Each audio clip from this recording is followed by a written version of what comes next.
کیا آپ جانتے ہیں قرآن میں ایک ایسی صورت ہے جو انسان کو ہلا کر رکھ دیتی ہے، ایک ایسا واقعہ جو آئے گا تو پوری دنیا بدل جائے گی اور کوئی اسے روک بھی نہیں سکے گا۔ یہ ہے سورۃ الواقعہ۔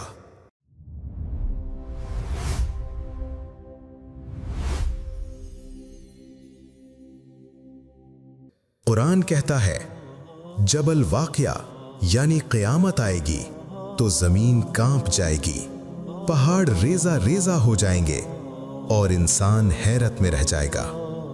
اور سب سے بڑا سوال، تم کہاں کھڑے ہوگے اس دن؟ سب سے بڑا فیصلہ، اس دن انسان صرف ایک لائن میں نہیں ہوگا بلکہ 3 گروہوں میں تقسیم ہوگا۔ نمبر 1، السابقون، وہ لوگ جو اللہ کے سب سے قریب ہوں گے، نیکیوں میں سب سے آگے، ایمان میں سب سے مضبوط۔ یہ وہ لوگ ہیں جو جنت میں ایلیٹ لیول پر ہوں گے۔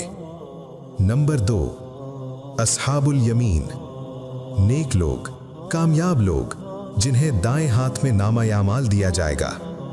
ان کے لیے سکون، امن اور خوبصورت جنت۔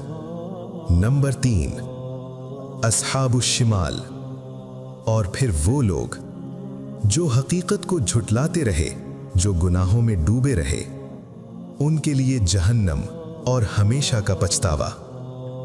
اب ذرا تصور کریں، ایک ایسی جگہ جہاں نہ غم ہے، نہ بیماری، نہ موت، باغات، نہریں، پھل اور ایسی خوشی جو کبھی ختم نہیں ہوگی۔ انسان سوچ بھی نہیں سکتا کہ یہ انعام کتنا بڑا ہے۔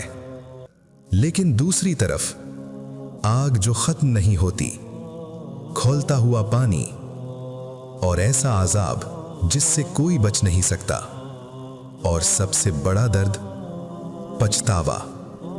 اللہ سوال کرتا ہے، کیا تم نے سوچا بیج کون اگاتا ہے، بارش کون برساتا ہے، آگ کون پیدا کرتا ہے، انسان کو کون بناتا ہے؟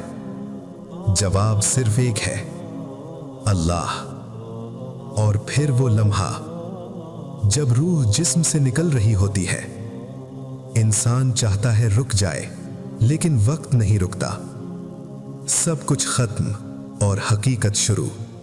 سورۃ الواقعہ ہمیں صرف ایک بات سکھاتی ہے، یہ دنیا عارضی ہے، اصل زندگی آخرت ہے، اور اصل کامیابی وہاں کی کامیابی ہے۔ سوچ لو، آج کا عمل کل کی حقیقت بنے گا۔ وقت ابھی ہے، بدل لو اپنی زندگی۔